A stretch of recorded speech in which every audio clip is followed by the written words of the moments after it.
It's Friday, it's whatever time you want it to be, baby, and it's Dragonheart.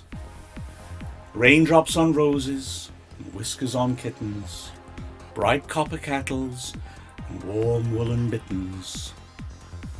Ponticelli tappings at the far post. These are a few of the things I like most. That's how you do it, Fearless and Devotion. You not talk on your podcast, we talk and sing. Come on, show me what you got. Show me what you got. Wrexham celebrated victory on Saturday, but most importantly was the emotional moment of Jordan Ponticelli finally getting that first goal of the season. A moment that he celebrated with all the joy of a man who'd just seen his pet tortoise thrown off the top of St Giles. Then, in midweek, Eastleigh arrived, a team so cynical and calculating that Piers Morgan has already approached them to see if they'll manage his campaign to be the next leader of the Tory party. We'll be talking about those two matches. We'll also be looking forward to the Wales and Belgium match and chatting to Sam Russell, who of course was our keeper and then went up from this division with Forest Green Rovers. So, put your best shoes on and get ready. It's time for Dragonheart.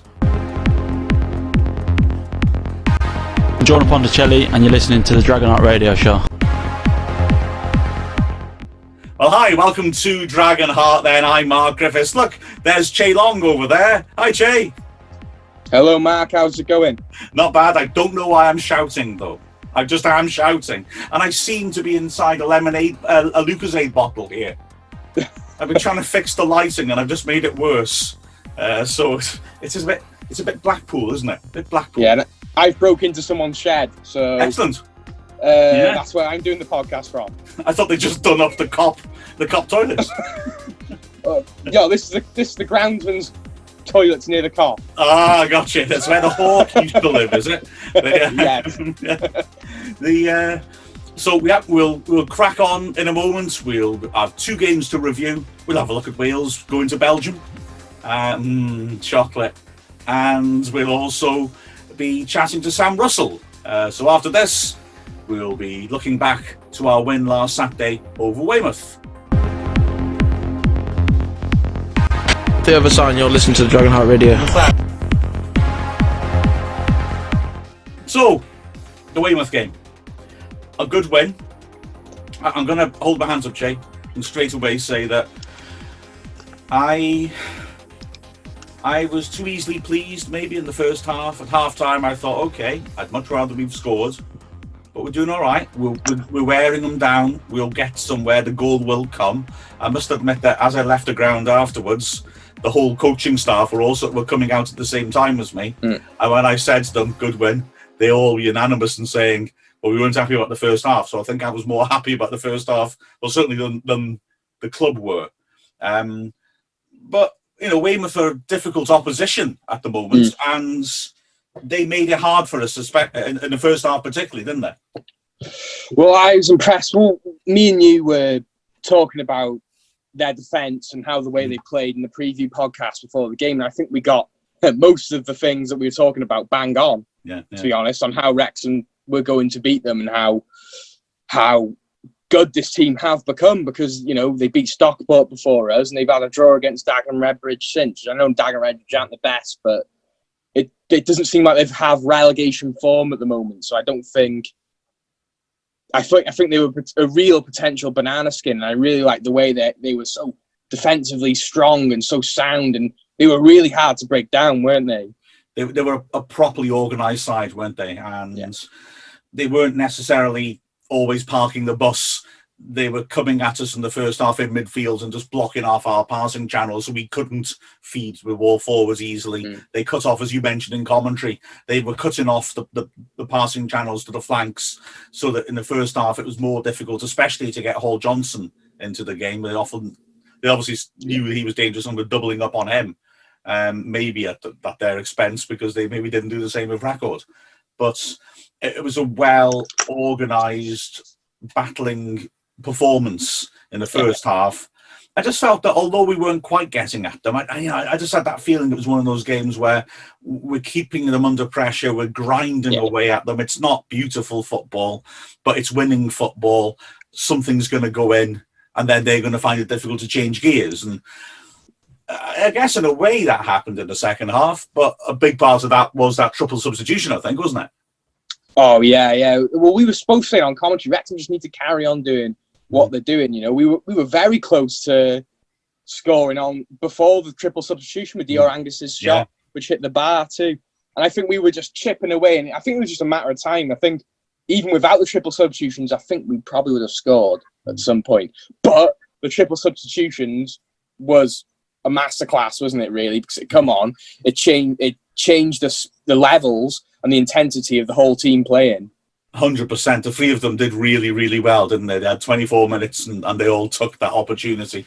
It's a comment, I think, on our strength and depth that when everyone's fit, that the three who went off, I wouldn't say any of them played particularly badly. Durrell was lively. Angus, as you said, just at the bar. Davis was playing well, I thought. He played that beautiful ball to Dior Angus, didn't he? Yeah. Which resulted in a bar shot, which could have been a fantastic goal. Yeah. But the three who came on really energised things, didn't they? I mean, Jay Harris was Jay Harris, surprisingly. Be yourself. And Dan Jarvis was very lively, getting up and supporting those strikers. And then, of course, I know I'm taking this in a non-chronological order, but Jordan Ponticelli, he did really well. He scored. I mean, that was just fantastic, wasn't it, that? We've been banging on in commentary and on our podcast about how much we want him to score and how we think he'll kick on after he scored. And I think, judging after he scored and judging by the Eastleigh game when he's come on, he's looked really good. He's looked like the type of player we signed him for, isn't he? Yeah, exactly. Like you said in the commentary again, straight after he scored the goal, he was bringing a really difficult ball down and pinging a quick switch, terrific pass. And you could have thought, he's got his confidence going here. Finally, he's got it. I mean, I made a joke in the introduction about his lack of celebration, and a lot of people are talking about, he kept his cool, or he looked relieved. I think maybe he looks a little embarrassed. I mean, he wants to be scoring lots of goals. That's his job. And he's not scored his first one until now. And I think, to be fair to him, I mean, I'm his biggest advocate. I think he's a class player. And I think there are reasons why he's not scored. He's been very unlucky with injury and then having to try and play catch up in this weird season where everything's congested. I think he just looked a little embarrassed that, let's not make a fuss because I've only got one goal so far this season. But he should be patted on the back. He's kept plugging away. He's under a 2-year contract. And if we can get him going now, not only will it boost us in the run-in, it helps him maybe, hopefully, next season to hit the ground running. Him kicking on now is like having a new signing. Yeah. Really. And him kicking on now is the last few games of the season. Not a few, but there's quite a few. But last half of the season, let's say, could really, really help us. Because I think Dior Angus and Kwame Thomas as a partnership is fantastic. And I think if he comes in and maybe replaces one of them when they're a bit leggy, brilliant. And I think it's great for the competition. It's great for the squad that we have more challenging in that area. But let's bring it back to the first goal. What did you make of that? Well, I mean, fair play to Vassal, and fair play to us in general. We have a lot of good players on set pieces, and we are very threatening on set pieces. We have good delivery, and then Kelleher and Vassal are good at attacking those balls. Jay Harris has been used very interestingly at set pieces, making little darting diagonal runs at the near post and flicking things on, and he's caused problems. And that was just good delivery and a centre-back getting the jump on his man. And Vassal did really well, I thought. And that was crucial. You're right. We mustn't forget that goal. It's all very well saying we're grinding them down. You need that breakthrough. And Theo supplied it. Good, strong effort. I thought it looked a bit too easy, to be fair. I think maybe the Weymouth could have defended a little bit better. But it was a header goal, perfect. And then after that goal, we really, really did kick on. I think some of the nicest football I've seen at the Racecourse this season. Record was great fun. charging forward. Sometimes he had a clear plan in his head. Sometimes I think he didn't. But Record and Jarvis's combinations down the left were hugely entertaining, and they really caused Weymouth all sorts of problems, didn't they? He's a real handful because of his sheer size as well. You know, he's strong, he's fast, he's athletic, and he got a pre-assist, didn't he, for the second goal? Well, pre-assist, I don't know if it's a very technical term that you talk about these days to try and make a player look better than they actually are, maybe. But it was a beautiful flick, wasn't it? Back into the middle of the box. And then also there was he did the same on Tuesday with a pre-assist, if you like, because his combination play with Luke Young down the left was superb for Kwame Thomas's equaliser. More of that later, of course. Yeah. I'll just come back to Theo Vassell's goal though. There is one thing. Oh, look out! They've cut off the electric to your shed. Vassell's goal. There's a little issue about it. Well, maybe not about that one, but in general. I put on the Wrexham Anorak thing on Wrexham's website afterwards that Vassell's our top scorer against Weymouth. He's got 2 goals. Now, Theo does not agree with this, and Theo gets quite upset by this. And I'm on the Theo side. So, Theo, if you're listening, I am on your side on this. Okay, all the stats that are done at our level are not done, even though they are Opta stats, are not done by Opta. They're not even done by somebody being sent down to report to them. It's cost cutting, basically. There used to be people there sending basic stats, but now it's just the responsibility of the club to send stats in. Now, Wrexham look to do it properly. We always assign a person in the media team with that job. So hopefully when you see stats on the Wrexham games, they're as accurate as they can be. However, other clubs are not so hard working on it, and to be fair, other clubs don't have many people going spare to do jobs like that. Now, for a few reasons, and actually I have sympathy with Weymouth over this. I'm not hanging Weymouth out to dry. Adi Yusuf was credited with a goal when we played down there, and Vassell was credited 1 goal. It looked very much, although it was a bit of a scrappy affair, like Vassell scored Yusuf's goal as well. He had 2, and Yusuf had none. But the message went through that Yusuf had scored 1 and Vassell had scored 1, and that's now been recorded. So officially, that's the case. The club actually have contacted the body organising this and collecting the data and said there is a mistake. Please correct it. Theo Vassell scored 2 goals. But they've not had a response. So I think the club's going to keep trying. But the fact of the matter is that, I'm sorry, Theo, if you are listening or watching, but you scored 2 goals in that game. We know you did, but the records at the moment say you scored 1, and I've got to stick with that until they fix it. It's daft, isn't it, really? You look at the Premier League where, they'll measure whether a shot would have hit the post or just hit the post and gone in, and that's whether the deflection makes it an own goal or not. And then at our level, you get people standing 10 yards off the ball, sticking their arm in the air, and if the fella in the stand who's from the other club falls for it, the wrong person's got the goal. Because they got the same haircut. Yeah, that's it, isn't it? Yeah. All the same colour boots. Yeah. So for me, the Weymouth game now, my overall thoughts were, I was just very happy with the win, and I was very, very happy with the way we played. You know, everyone's been banging on about we don't play free-flowing football, but I thought the last 20 minutes was turned into Brazil. So no, very happy with that. Absolutely, and it was an important result as well, because after getting that draw at Sutton, that point becomes more valuable if you then win the next 2 games against sides down the wrong end of the table. If you drop points against them, then you haven't really got the full benefit of picking up a point against the best side in the division. And we did that. So that was really pleasing. And then that led us on, of course, to the game against Eastleigh. And there's plenty to talk about that. I'm Kerry Evans, and you're listening to Dragonheart Radio Show. Well, Eastleigh, where do we begin, and how do I avoid us getting sued? Something. I'll begin right with, unfortunately, my electric on the mains tripped, so I missed about 15 minutes of the first half. So that's frustrating. That was frustrating on a personal note for me. But all I've got to say is the officiating on that game was sometimes, let's just say, questionable, shall we? That's beautifully put. With this, you should be a lawyer. That was magnificent. It was a great shape. I mean, you couldn't go to the game because you had work, and that was a real shame you couldn't get down there. You managed to watch, like I say, 75 minutes of the stream. Unfortunately, the referee's power went out for 15 minutes in the second half. It cost us quite dear. I've got to say, I said this in the podcast, and I strongly believe it. This game isn't to be seen in isolation. It's a continuation of what happened at Eastleigh. They're not a pleasant team. I mean, not having the crowd in both games, you could hear the amount of squealing and pressure being put on the referee. It was a bit embarrassing. But in both games, we had a player sent off harshly. In both games, they got a penalty. Okay, actually, the one this week was a penalty. I will admit that. But then we didn't get a penalty.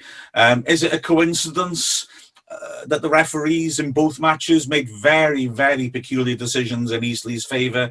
Nah, I think they were getting bullied. I think it was an approach, a tactic, and it sort of works. I mean, if you look at it, the first goal, Jay Harris has got involved with Hollands, and he's standing toe-to-toe rowing with him on the halfway line while Eastleigh are running into the gap behind him and scoring. I wasn't happy with that. Yeah. I think Jay Harris, as much as I love the guy, I think he's a fantastic player. I think he needs to be a bit more professional and worry about what's going on the pitch rather than squaring up to people, because that did leave a big hole in that middle of the park, didn't it? And to be honest, I mean, it is because Hollands is looking to push his buttons. That's what Eastleigh were doing, wasn't it? They were winding us up. I mean, when Tyler French got sent off at their place, I mean, frankly, I thought that was a shocking decision to send him off. Yeah. He did run into the crowd, but he didn't raise his hands. The only contact was an Eastleigh player putting his hands on French's chest and pushing him backwards. But French will never get a move to Eastleigh because he just stood there and allowed him to do that, whereas he should have fallen down holding his face. And then the other guy would have been sent off. But you know, I mean, it was that sort of provocative. It was tiresome and annoying. I think the last time I've seen a side really do that so deliberately was Steve Evans' Crawley, who were a horrible, horrible team. But you know, you had that incident. You had Abdoulaye Baggy, who I thought played very well for an hour, getting himself booked for a tactical foul. There were so many tactical fouls in that game. If we got into a situation where Angus or a player like that was running into space or running at a defender, they get taken out, and they should have all been given yellow cards for those, not some of them. The referee doing that usual, I won't book people early on. And then Baggy, after doing that, treads on his ankle, doesn't get the second yellow. You know, Kelleher's sending off. I mean, ridiculous. He slipped, and he's trying to avoid landing on Baggy. I mean, it's just daft. Blair got booked for body checking Ponticelli on the breakaway. 5 minutes later, he does exactly what Kelleher did, except he didn't slip, and brings a man down with his arms. And he doesn't get the second yellow, and then he's in the box grabbing record shirts, and he doesn't get a yellow or give away a penalty. Frankly, that was a straight res. It's just irksome when you see all of that stuff going on, and you think they've got in the ref's head, and he's lost the plot. And if I'm honest, I feel a bit sorry for referees in that situation. He's being pressured, and he's not enjoying himself. He's being pressured, but in some regards, I'm gutted the fans weren't there, because I think if Wrexham fans were there, then I think it might have swayed the other way, and then they might have had the bookings. But I just thought it was absolutely criminal that we were the team that were left of 10 men on the pitch. You know, and they didn't have any red cards, because it was just a fiery affair. And to be honest, give credit where it is for Eastleigh. I wouldn't want to play them again in the playoffs, because they're the type of side that will just annoy you and get players sent off, and they'll get penalties. And they're also a very good side. The first goal was class. The first goal was a hell of a strike. I think a lot of people I've seen on Twitter, people are complaining that Dibble maybe should have done a bit better. But for me, it's easy to say that while you're sitting on the sofa and you watch Premier League games in, week out. You know, De Gea and Emilio Martinez might have got a hand to that, but not a conference level keeper. Yeah, I think that's a fair comment. It was going like a rocket. It did take a slight nick off Luke Young as Yeah. well, which took it further away from Dibble. I think if it hadn't taken that nick, Dibble definitely would have had it. But yeah, I think that's a really good point. That I've always okay, my goalie snob now coming out. I think a good, for me, rule of thumb in judging quality of goalkeepers is their ability to get to those really in the corner, really inside the post shots. I used to think this, even judging a Premier League, when Man United was starting to decline, and Fabian Barthez was a great goalkeeper and a great personality, but he didn't have that reach. And United in big games would let goals in, which weren't his fault, but a keeper with better reach would have got to. De Gea would have got to. And that's why they got rid of him, even though he was a sort of iconic figure, because clearly you could upgrade, and bringing in Van der Sar for him was a step up. I've always thought of that as the example. Dibble's done very, very well for us, but he is playing fifthly tier, and he's, I think, done well. I think he got a little touch to it, didn't he? I think he's done pretty well to get the little touch to it myself. I think he's done really, really, really well, and you can't. He's a hell of a strike, and as I said before, it's easy while you're watching Premier League games week in, week out. A Premier League keeper will make a save like that, and it will still be regarded as a good save. And sometimes they might not save them. It was a hell of a strike, and it's one of them. We're 1-0 down. We were 1-0 down to a good goal, but I think Wrexham responded reasonably well. Yeah. I thought Eastleigh had the better of the first half, and obviously had that 15-minute spell in the second half after we got a sending off. But actually, we made a lot more chances than them. We defended very well. We were lucky with Reece Hall-Johnson's goal, but then they were a little bit with the deflection. So that's life, isn't it? The deflection on Hall-Johnson's goal, ironically, takes it towards the goalie, but he's diving at full stretch, or it goes under his armpit. But again, I mean, fair play to Hall-Johnson. He's good at getting to the edge of the area, and he's good at hitting it with both feet. He's not going to hang around, and he's not going to die waiting. He's gonna have a go, and he deserves huge credit for that. And then the sending off, I thought it was fascinating what happened in the second half. It was a shocking decision. I think the first yellow was harsh on Kelleher, but the second was crazy.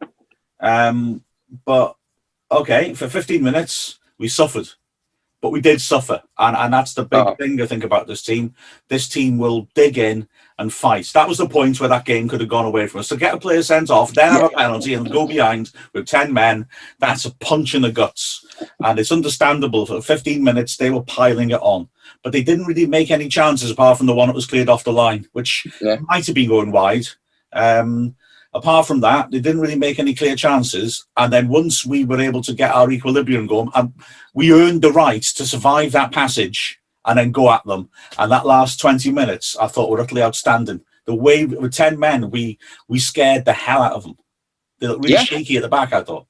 Yeah, and we had some great chance. Ponticelli one-on-one, which hit the side netting, didn't it?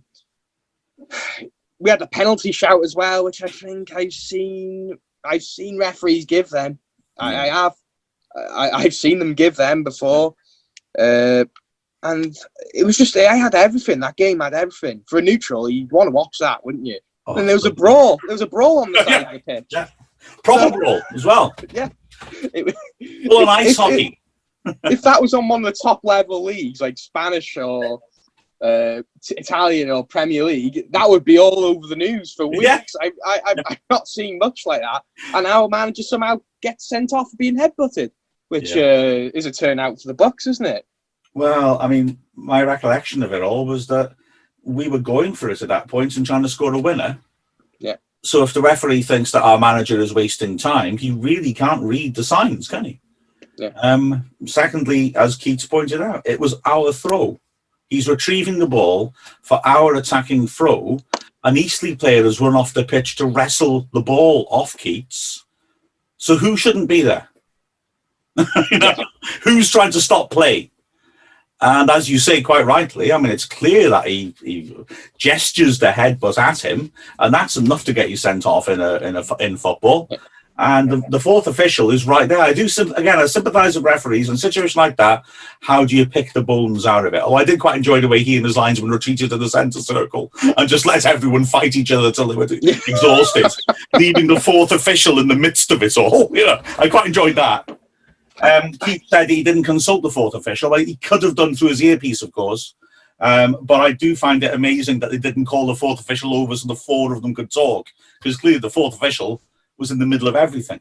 But nonetheless, surely if he didn't consult with him, there should be some action taken for failing to handle the situation correctly.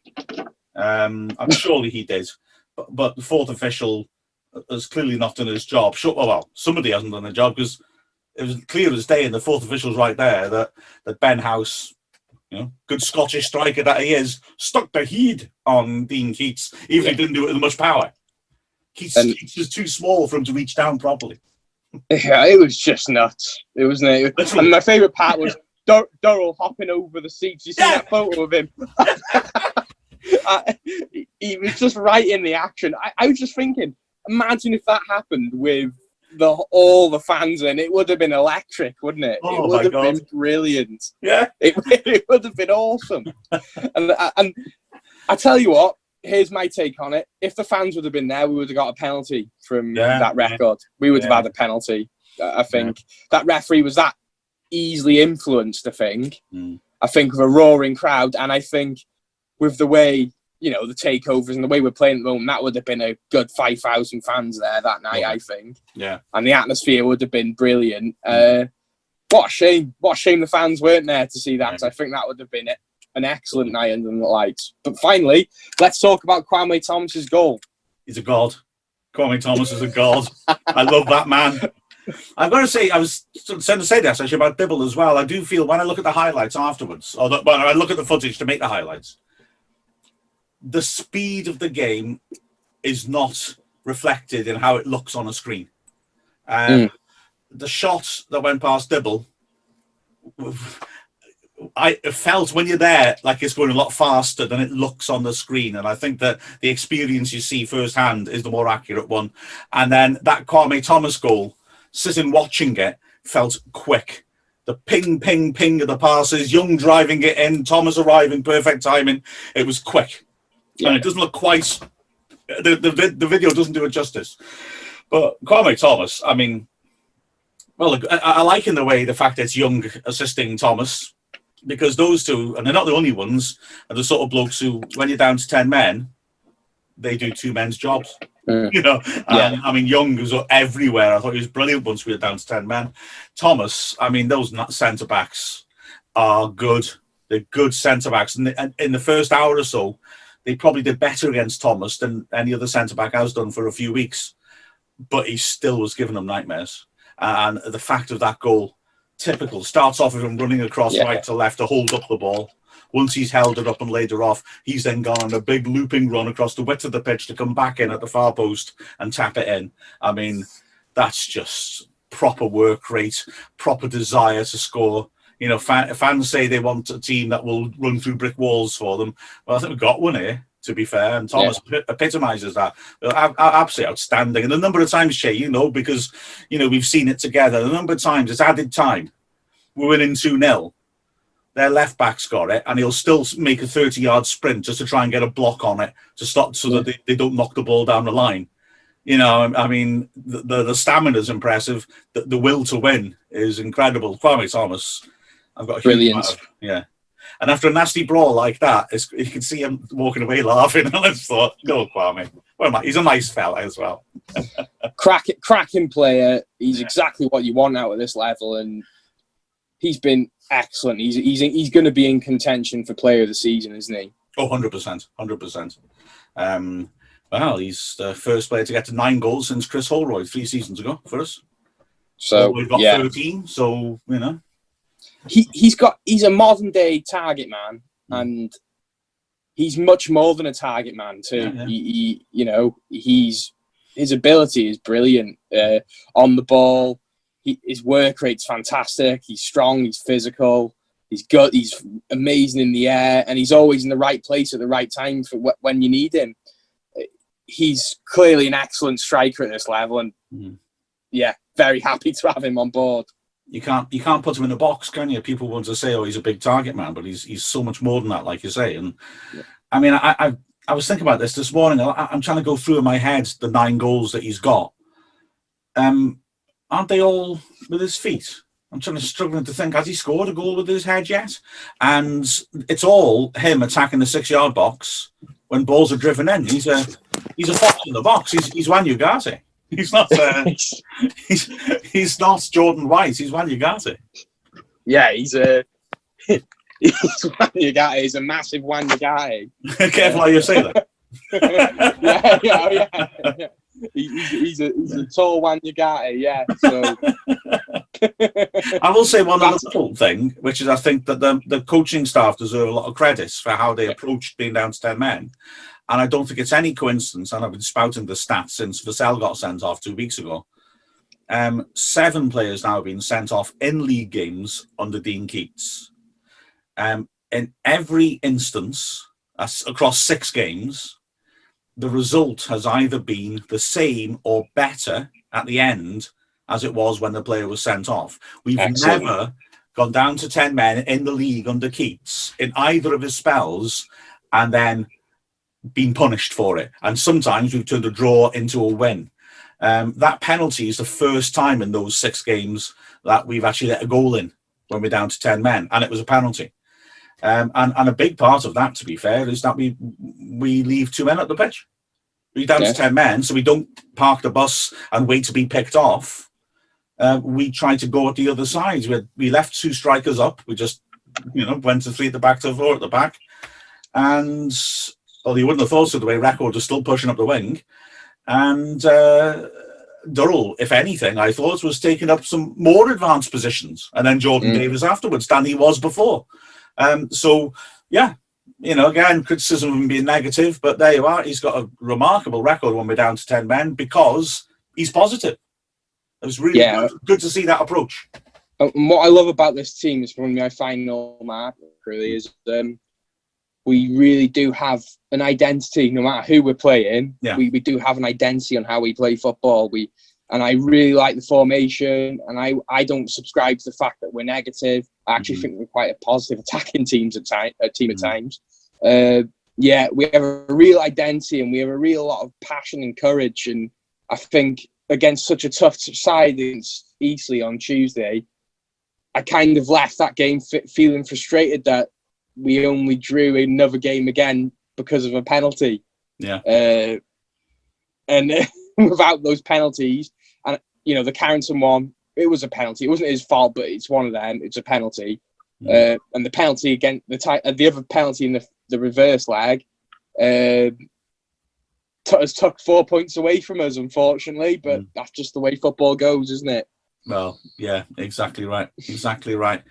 In those 7 games where we've had, or 6 games rather, where we've had players sent off in the league, when we're down to 10 men, the score is 3-1 to us now.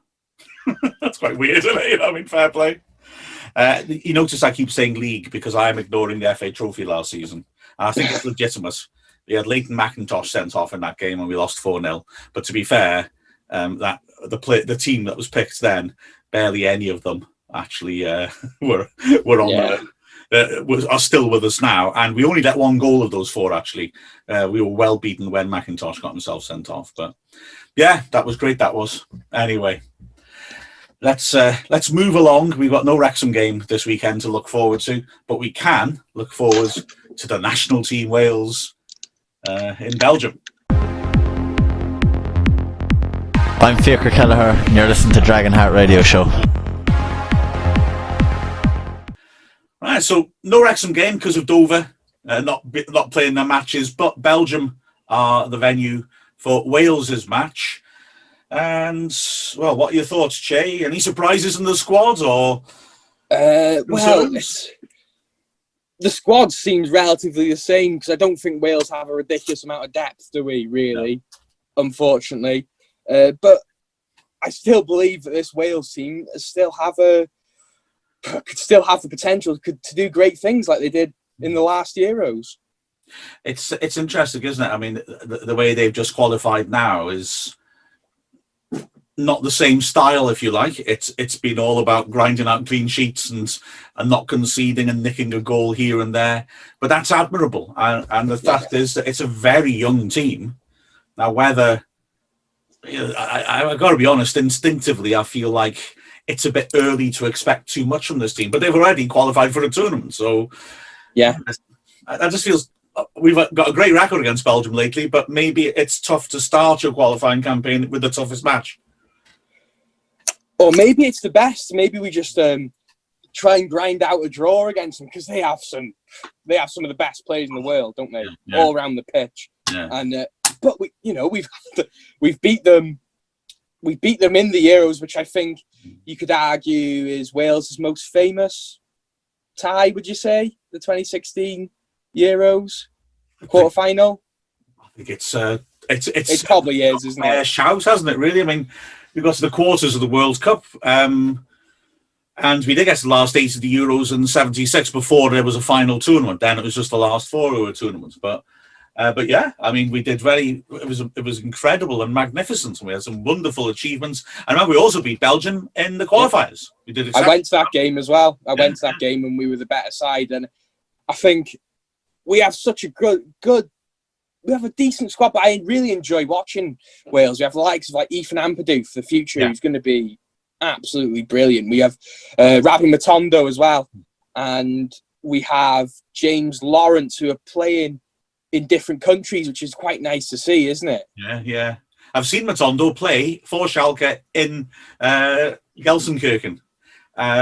My lad and I went over, and we were very popular with the fans around us. When we said that we're Welsh, we said we've come to watch Rabi. We came because we were going to watch the game in Schalke. But they like that a lot. But yeah, I mean, there's such young talent, and yet despite that, it doesn't feel over-reliant, this team, on players like Ramsey and Bale, which is good because they can't last forever, and they both have injury issues. So it's good that losing them isn't too much of a disaster. And even having Joe Allen out injured hasn't affected the results because there's a solid basis. It's impressive. Kiefer Moore's been fantastic in the Championship this year as well. I'm sure he's near the top of the top scorers in the Championship, which is fantastic. What a Championship from the top leagues in Europe easily. And for me, Gareth Bale's now started to kick on with form. And we have Dan James as well, who plays for United, scores goals. So, I don't think we're going to beat Belgium, but you never know. Gareth Bale started hitting form just as the internationals have started, because he loves playing for Wales, quite clearly. Well, almost as much as he loves golf. So,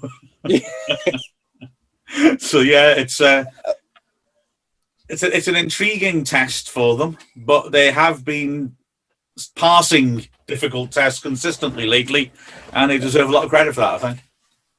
Yeah, and I was a little bit gutted when we drew Belgium in the World Cup qualifiers, because we've played them a lot recently. I'd have liked to have played, a Spain or a different side, or someone who's not Belgium or England, because we played them quite a lot.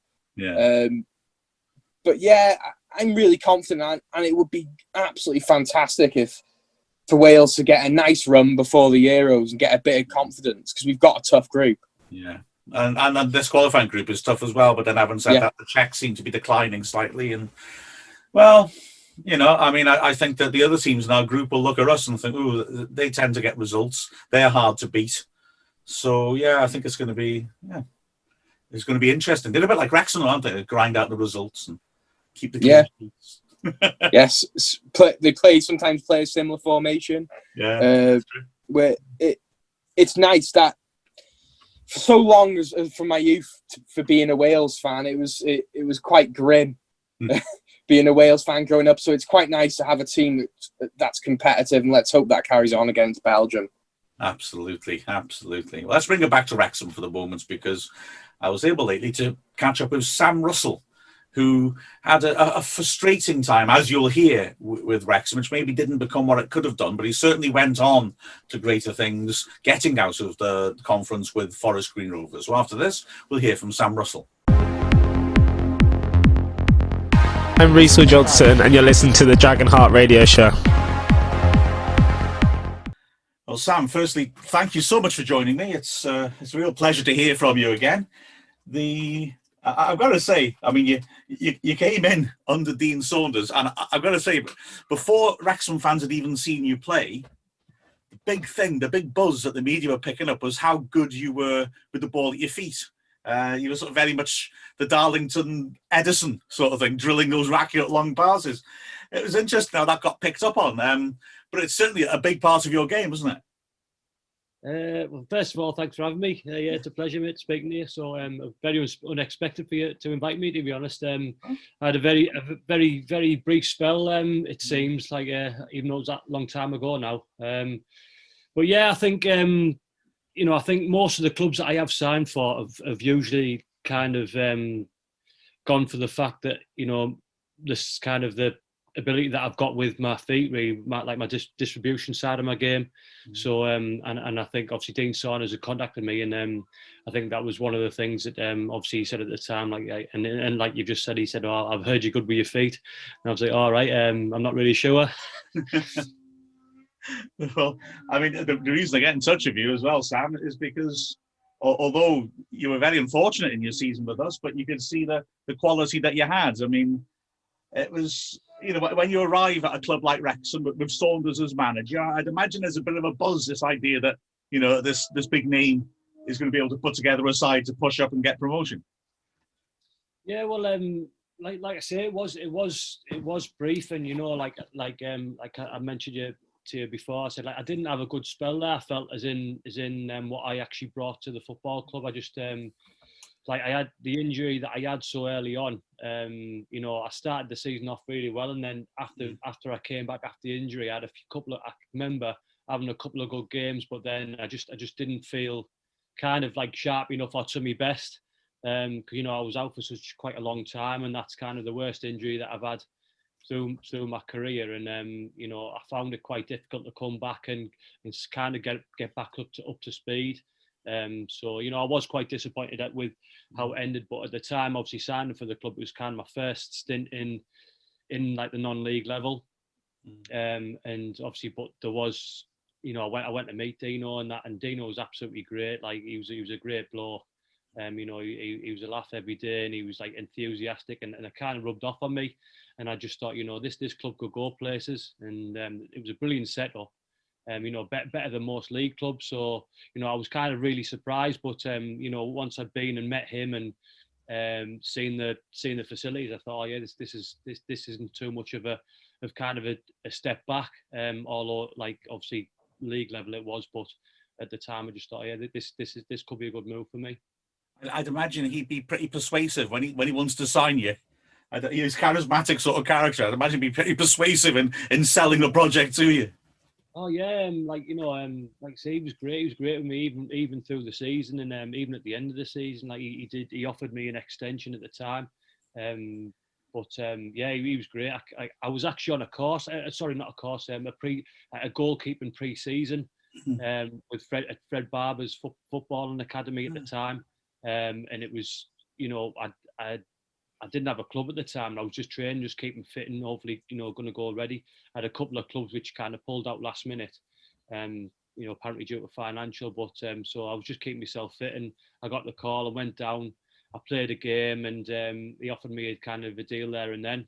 And at the time I was fit and ready, and pre-season was getting closer. So, and I just thought, yeah, this could be a move with a good manager, really. Mm-hmm. And we started well. I mean, you immediately saw, we were strong at home. We had good home support. We battered Eastbourne first game of the season. We beat York, who were promotion contenders, second game. You're keeping clean sheets in those matches. I mean, it's a really good sort of positive start to the season. It was, yeah. Like personally, it was a good start. Obviously you want to keep clean sheets. I think we got away. I think we got beat the first game away. I think it might have been Crawley. Our first away game, yeah. We beat Eastbourne first day of the season. Sorry, yes. Lost at Crawley. Yeah. So I felt like I was performing quite well. Yeah. I wasn't like unbelievably fit at the time. Because I'd kind of been stop-start pre-season. But I felt, I thought the more the games come, the more I'll kind of grow into it. And like I said, I had a couple of, I was fairly happy with my first couple of performances, and then like I say, and obviously then I think the fourth maybe fifth game, I got injured, and that pegged me right back. And I mean, that was a horrible injury. It was against Kettering, wasn't it? A really nasty injury. I mean, you said about struggling to feel fully sharp when you came back. I mean, no surprise, because that wasn't just pulling a muscle, was it? No, like I say, I was quite lucky because it was just a straight on dislocation. But like I can always remember like I had like the put on straight away, and then I was kind of quite big at the time, probably the biggest I've ever been as far as like physically, because I was quite into the weights and things like that, and I was never been a big lad really, but it was probably the biggest I've ever been. And I remember taking the pot off, and I was like, "What the hell's that?" So I was thinking that I thought that's not even my arm. Yeah. It was like tiny, and and obviously that, mentally, I just thought, God, this is going to take me a long while. Like if I was an outfield player, I don't think it would have been too bad. But obviously, being a goalkeeper, and then I was out kind of all the summer months, and I came back when it was absolutely freezing. And Wrexham is absolutely freezing, by the way. And you're from the northeast, so you got a good comparison. Well, I thought I'll be all right, doesn't matter. And then I think I probably hit with one of the worst winters I've ever had. Yeah. And Dean Saunders, as enthusiastic as he is, it didn't matter if it was rain, snow, ice, we would be training. You know what I mean? He absolutely loved it, and I was just obviously I came back with that injury in them months, and it sounds as daft as it is. In them cold months, I actually found it worse because it was a bit. I was, you get worried about the pain, you get worried about falling on it, and it ended up being about 3 months. But I came back physically well, and I think with a lot of people who get injured when they've been out a long time, you kind of first so many games, you kind of run on a bit of adrenaline and then because you missed the buzz, but like once it started kicked in a little bit, I did really feel like not as sharp and not as fit as I would have liked to have been, and I really did put it in over them 3 or 4 months. But unfortunately, like I said, I think a few of my performances showed that in the end. It's I mean, I think you're being harsh on yourself because when you came back in, you didn't let many goals in. I'm just looking at the stats here. First 4 games back, 3 clean sheets. And looking through it as well, in about 15 games, we've only let in more than 1 goal twice. Right. God, you know more than me. I've got it on the screen. Don't worry. I'm not clever. I've just got it up. That's all. It just seems so long ago. It's just I can always remember. Like I say, I can remember having some really good games. I think one of them was against. Oh God, you'll have to remind me. I think we drew away 0-0. It was one of my first games. Rushton, was it? Yeah, Rushton. That's right. Yeah, Rushton Dimes. I remember having a really good game there, and then thinking, oh yeah, like this could propel me on. And I remember kind of after maybe 4 or 5 games, it might have been a little bit longer. I started making a couple of mistakes, and a few goals were going in, which I thought, I'm not particularly getting blamed, but I remember saying at the time, I think I should have done better. Because I am very honest with myself, and I know kind of what I'm capable of, and I wasn't producing it, and I was like to say I was just lacking a little bit, probably maybe it's a bit of confidence and maybe just a little bit of sharpness really, like in the end. And I think in the end I came out the team, and probably rightly so at the time. And I suppose also contributing to that is that Chris Maxwell had his first really long run in the team, I suppose you would say, as a result of your injury, and showed he's a very good goalkeeper. And I suppose Dean Saunders knows he's got him waiting to come back in as well, doesn't he? Yeah, well, Maxi was great. Like, he was such a keen lad, and he was always going to have the career that he's having. I felt, and he'd had a stint. Obviously, when I started the season, he'd had a stint, and I thought he did really well. And he probably felt a little bit harsh that he came out of the team. I know he was a young lad, and I don't think he took it too particularly well at the time. But a lot of us goalies don't really. Yeah. Especially like obviously like the talent and the ability that he's got. Like I said, I knew he was going to become a top keeper. And it was, for me, it was great because you always need that kind of competitive edge and someone to push you day in and day out, and I think we had that with each other for most of the season. But he ended up taking his opportunity towards the end of the season, and he deserved to stay in. You're saying about you could see his quality. I mean, there were some quite interesting characters in that team as well. I mean, looking at young Neil Taylor, did you think then, oh, this lad will go on to be an international Premier League player? Could you see those qualities in him? Could definitely see that he had something. Do you know what? To be honest, like, you know, I didn't know. Obviously, I think he'd been there a few seasons before I came there, or he came through the ranks. You know, I'd never seen that he would do what he's actually done. But what he did have is he just had that raw pace, and he had a good left foot. And you know, and if you've got them kind of qualities, especially like pace, and he had a good attitude, you know, that you've got a chance. You got a chance. Yeah. I mean, that season, we set a club record for the least goals conceded in league games.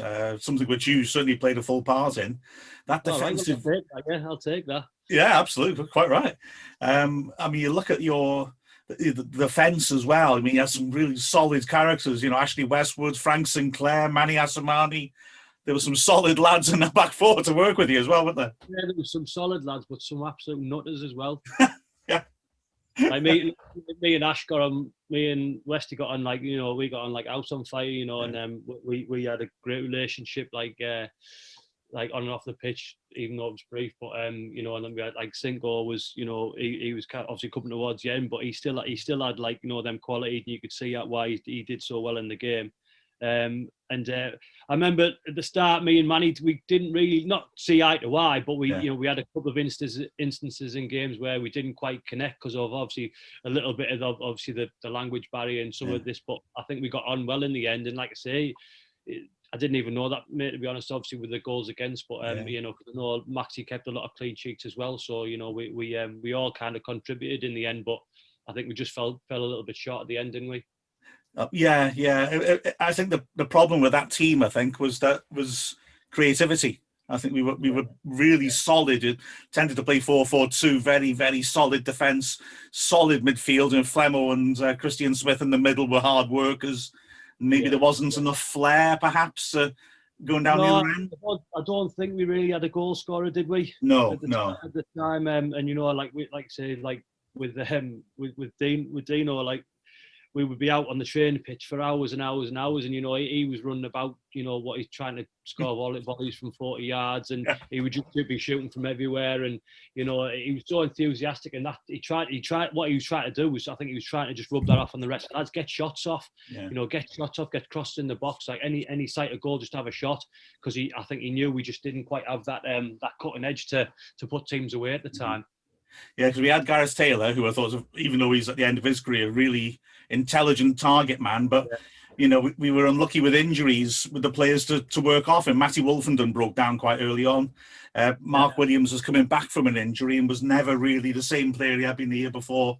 And eventually we got Andy Mangan in, and it got us up the table a bit. But, you know, maybe arriving a little bit too late to make a big difference.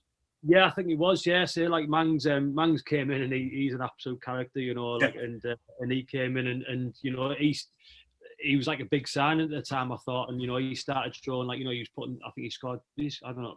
I might be wrong. He scored maybe half a dozen goals towards the end of the season. Yeah. You know, you thought, you know, possibly next year, you know, that it could be a good outfit. But like I say, Gaz Taylor was a great pro, and he was great around the place, and there was games where, you know, you could just hit it up to him, and it would usually stick, or he would flick it on. And he demanded quite a lot from especially me with my service and things like that, so because he wanted it right on his chest. So and that was great, but like I say, probably just lacked a little bit of flair in the end. You've done your homework as well, yeah? Andy Mangan, 6 goals, quite right. Yeah. To be honest, I watched most of them at the time. I think I was on the bench at the time, so I was watching. But, I've got to ask you as well, you said about a couple of characters. There's one character that will stand out for our Wrexham fans, is Lamine Sacco, who did a few weird things on the pitch. I remember once I don't know if it was a game you played in, it was an away match, and he sort of subbed himself. He saw he was going to be taken off, and he walked off the pitch while the game was still going on. His last game was when he got sent off for butting somebody. What was he like off the pitch? Was he a bit of a character? You're jogging my memory now. Yeah, you just kind of brought that up. Yeah, he was a bit of a lunatic, I think. Yeah, I remember him training. He was absolutely unbelievable. He was unbelievable. Like, he had so much talent.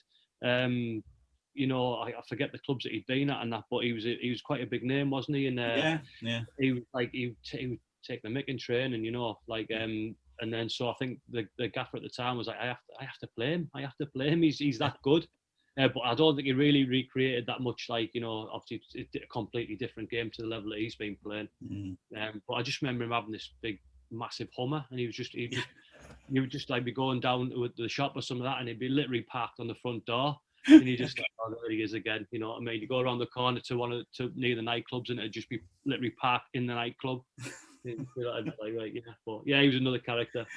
Yeah, I remember that. I parked in the same car park, and I used to look across at that thing and think, blanket. That took a couple of spaces up, I can tell you. Oh, yeah. So it was a shame, like I said, that you moved on in the summer. You're quite right. You need first team football, and I suppose with Maxwell developing, you couldn't get that guarantee. And you've gone on to great things, haven't you? Really, you've done ever so well. I don't know about great things. I don't know about that. I think one of the reasons I always say, like when I look back at my time at Wrexham, I wasn't particularly happy there, and that was no disrespect to like the area or anything like that. I just didn't really settle, and the injury so early on, made it quite difficult. I think the drop down level probably got to me a little bit more than what I thought of at the time. And I'm not saying I was too big for the level because I played a lot at that level.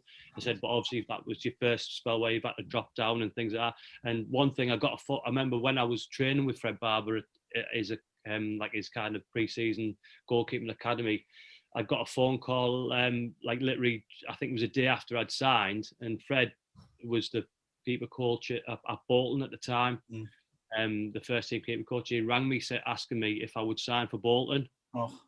And I was like, I can remember sat in the car getting that phone call because he said, "Oh look, Sam, we're just trying to check out if you've still got a club." I said, because we're after a keeper, and I was like, "Who?" And he was like, "Well, Bolton." I said, "I kind of after like a number 3 goalkeeper who can push to number 2, blah blah blah." And I was like, "Oh, Fred, I've just signed for Wrexham." He was like, "Oh, well, look, we're just after somebody who hasn't got a contract." I was like, he said, "But obviously you've been training with us, and we kind of like what you've got." And obviously that hurt me quite a bit, to be honest, because I was thinking, I could have signed for a Premier League club if I'd hung on another week. But that's football. It's just how it is. There's so many ifs and buts. But yeah, like I say, I wasn't particularly settled at the club at the time, and Dino was great with me, and he offered me the deal. In the end, and I told him, I said, look, I wasn't at my best this year, Barber, but I knew that my old club Darlington had came in for me at the time, and I just felt like because I wasn't settled, it was to kind of move back kind of home really. Close at home. I think that just appealed a little bit more to me because, like I said, I'd kind of tried and tested it, and I wasn't particularly 100% happy. So I just thought maybe it's time for me maybe to go back home. I haven't been home for a while because I'd spent 2 years at Rochdale previous, so I lived up in Leeds and Manchester. So I just thought maybe it's time just to go back home and kind of reset a little bit. You had an excellent stint at Forest Green, and of course the thing Wrexham fans will remember most was you saving a penalty right at the end of the game from Dean Keats, our current manager. Yeah, I think it was the last kick of the game. I think it was the last minute. That was actually me. I think that was me home debut as well. Yeah, it's always a hard thing to do against your former clubs, but yeah, I went back to Darlington, and that obviously that's the season before, and I had a really good spell. We won the FA Trophy, and we had a really good time, and my form really picked back up. And then obviously they went into administration, and it was an absolute nightmare in the following January. So I'd signed a long term at Forest Green, and I had 2 really good spells there, and yeah, obviously saving that penalty last kick of the game. I remember I was getting a lot of grief behind the goal that game. I remember. It was right in front of the following fans as well. So yeah, sort of apologise for that. You say about Darlington obviously had problems. There were problems building up in the background for Wrexham at the time that you were there. Were the playing squad aware of that? At Wrexham? Yeah. I don't think so. Yeah. I don't think so. I'm just trying to think if we. I think possibly maybe 1 or 2 of the months we may have got paid by cheque. Yeah. I might be wrong because that's happened to me a couple of times, but I'm sure we did at one point. So there might have been a couple of little signs here and there, but you know, I'm not at the time. I can't really remember if we were kind of worried about it. Yeah. What were the fans like? I mean, obviously not so nice when you saved that penalty, but did the club feel big at the time when you went there? Or? Oh, yeah, they were great. Like that's one of the things that attracted me. You know, like I said, you know, like I've been lucky that I have played for some quite well supported clubs for like the level, and you know, Wrexham were probably one of the biggest. Like I think, like I say, the first game, like did you say was it Eastbourne? Did you say? Or, yes, that's right. Yeah. First game, you know, and on paper it's not really, you know, like no disrespect, it's not a massive game, and I think there was like 7,000 there, and I was like, it's lovely to see that, and you know, I thought, oh God, this is great. This is what I want. You know, I love playing in front of the crowds. I was just, you know what? I was very disappointed that the terrace wasn't open behind the goal. Yeah. Because I remember playing a few games when that was pretty much full, and it was a great atmosphere. So, but no, yeah, the fans were fantastic, and they were great with me, to be honest. Yeah. Oh, fantastic! Well, Sam, can I just say thank you so much for joining us. It's been an absolute pleasure catching up with you.